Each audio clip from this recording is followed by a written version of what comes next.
ചിലപ്പോഴൊക്കെ ജീവിതം നമ്മെ ഒന്നിനു പുറകെ ഒന്നായി പരീക്ഷിച്ചുകൊണ്ടിരിക്കുന്നു. നമ്മൾ വിചാരിക്കാത്ത രീതിയിലുള്ള പ്രതിസന്ധികൾ, തളർത്തിക്കളയുന്ന വാക്കുകൾ, ഒറ്റപ്പെടലുകൾ. പലപ്പോഴും തോന്നിയിട്ടുണ്ട്, എന്തുകൊണ്ടാണ് എനിക്ക് മാത്രം ഇത്രയധികം സഹിക്കേണ്ടി വരുന്നത് എന്ന്. ഒരുപാട് സഹിച്ചിട്ടുണ്ട് ഞാൻ. ഉള്ളിലൊതുക്കിയ സങ്കടങ്ങൾക്കും ഒഴുക്കിയ കണ്ണുനീരിനും കയ്യും കണക്കുമില്ല. പക്ഷേ ആ സഹനങ്ങളൊന്നും വെറുതെ ആയിരുന്നില്ല എന്ന് ഞാൻ തിരിച്ചറിയുന്നത് ഇപ്പോഴാണ്.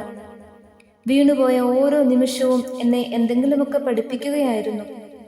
എന്നെ തകർക്കാൻ നോക്കിയ ഓരോ പ്രതിസന്ധിയും യഥാർത്ഥത്തിൽ എന്നെ കൂടുതൽ ശക്തയാക്കുകയാണ് ചെയ്തത്. ആളുകളെ തിരിച്ചറിയാനും ജീവിതത്തിൽ എന്താണ് വേണ്ടതെന്നും വേണ്ടതല്ലാത്തതെന്നും വേർതിരിച്ചറിയാനും ഞാൻ പഠിച്ചത് ആ കഠിനമായ ദിവസങ്ങളിൽ നിന്നാണ്.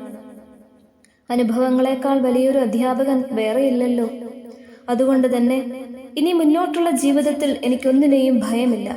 ഇന്നലകളിൽ ഞാൻ അനുഭവിച്ച വേദനകളാണ് ഇന്നെന്റെ ഏറ്റവും വലിയ കരുത്ത്. അതെന്നെ മാറ്റിയെടുത്തിരിക്കുന്നു. തോറ്റുകൊടുക്കാൻ മനസ്സില്ലാത്ത ഏത് പ്രതിസന്ധിയെയും പുഞ്ചിരിയോടെ നേരിടാൻ കെൽപ്പുള്ള പുതിയൊരു മനുഷ്യനായി ഞാൻ മാറിയിരിക്കുന്നു. ഇനിയുള്ള യാത്ര പോരാടാൻ ഉറച്ച മനസ്സോടെയാണ്. വരാനിരിക്കുന്ന കാലം എന്റേത് മാത്രമാണ്.